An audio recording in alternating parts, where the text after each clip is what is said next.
रात के लगभग 11:15 बज रहे थे। मीरा का बर्थडे था और चलिए देखते हैं क्या हुआ जब इस चेतावनी को किसी ने नजरअंदाज कर दिया। तो उत्तर प्रदेश के एक छोटे से गांव के ठीक बाहर एक बहुत पुराना बाग था। लोग उससे कहते थे चांदनी बेल का बाग। आज की कहानी में हम इसके पीछे छुपे राज से पर्दा उठाएंगे। गांव के बड़े बुजुर्ग हमेशा चेतावनी देते थे। कहते थे उस बाग के पास रात में कभी मत जाना, वहां कुछ जागता है। लेकिन जैसा अक्सर होता है, ऐसी चेतावनियां उन्हीं लोगों के लिए होती हैं जो उन्हें सुनना ही नहीं चाहते। तो चलिए देखते हैं क्या हुआ जब इस चेतावनी को किसी ने नजरअंदाज कर दिया। तो हमारी कहानी का सेंटर पॉइंट है ये अजीबोगरीब प्राचीन बाग। पर ये कोई आम बाग नहीं था। इसके ना दो चेहरे थे, एक दिन का और एक बिल्कुल अलग रात का। दिन में अगर आप देखें तो लगेगा जैसे बिल्कुल सूखा बेजान सा पड़ा है, पर जैसे ही रात होती वही सूखी बेलों पर छोटे छोटे सफेद फूल खिल उठते थे और उनकी खुशबू उफ इतनी तेज, इतनी मीठी होती थी कि दूर खड़े इंसान का भी मन अपनी तरफ खींच ले। और यही तो डरावनी कहानियों की खास बात है ना? एक ऐसी जगह जहां खूबसूरती और मौत दोनों का साया एक साथ पड़ता है। और बस इसी खुशबू से खींचे चले आए आरव और मीरा। रात के लगभग 11:15 बज रहे थे। मीरा का बर्थडे था और आरव ने सोचा था कि ये उसके लिए एक परफेक्ट सरप्राइज होगा। बाइक रुकते ही मीरा उस महक से एकदम खुश हो गई। उनके सामने वही बाग था, चांदनी बेल चमक रही थी, लेकिन वहीं एक कोने में एक बोर्ड भी था जिस पर साफ साफ लिखा था यहां आना मना है।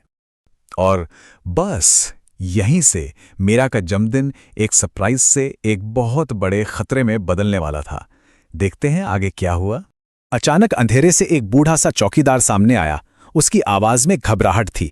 उसने कहा, भागो यहां से, ये जगह ठीक नहीं है। लेकिन आरव ने उसकी बात को थोड़ा हल्के में ले लिया।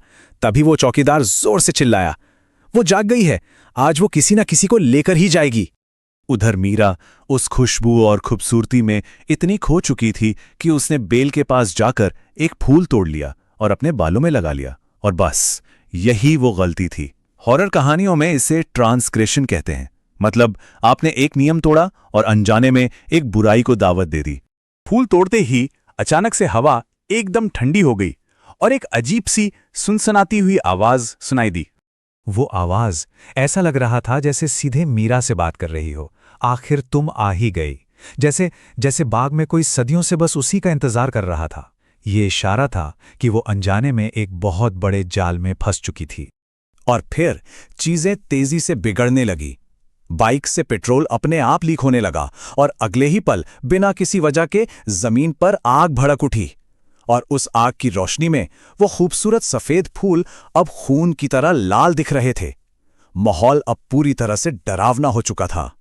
मीरा ने डरते हुए कहा, आरव, मुझे यहां से ले चलो। लेकिन तभी मीरा का हाथ एकदम बर्फ जैसा ठंडा पड़ गया।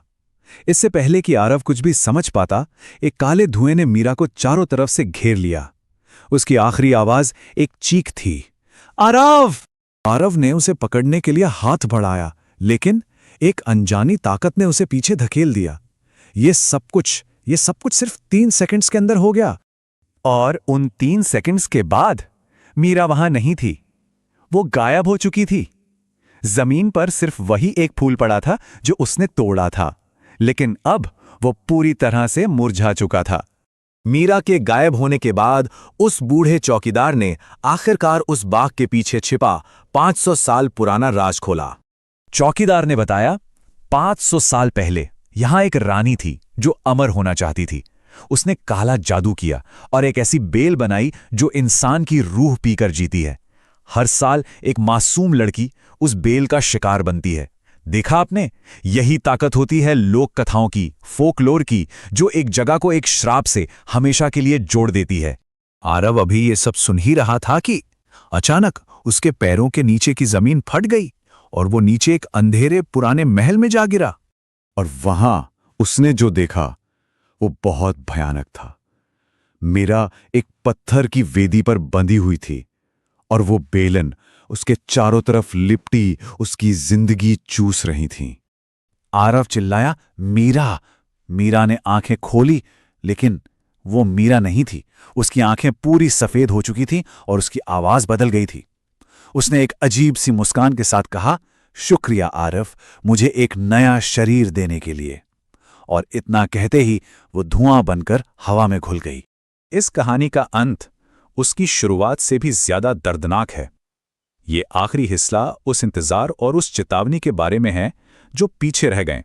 जब आरव उस अंधेरे महल से बाहर आया तो ऊपर सब कुछ नॉर्मल था, बिल्कुल नॉर्मल। बगीचा शांत था, बाइक सही सलामत खड़ी थी, मानो जैसे कुछ हुआ ही ना हो। उस रात के बाद आरव की जिंदगी वहीं उसी बाग के बाहर आकर थम गई। आज भी वो उस बाग के बाहर बैठा मिलता है, हाथ में एक सूखा हुआ फूल लिए, अपनी मीरा का इंतजार करते हुए। इस कहानी का असली डर पता है क्या है? ये हमें बताती है कि कैसे हमारी सबसे बेसिक सेंसेस जैसे सूंघने की शक्ति भी हमें धोखा दे सकती हैं। तो अगली बार अगर रात में कभी कोई अजीब सी अनजानी सी खुशबू महसूस हो तो उसका पीछा मत करना, क्योंकि हर खुशबू फूल की नहीं होती, है ना?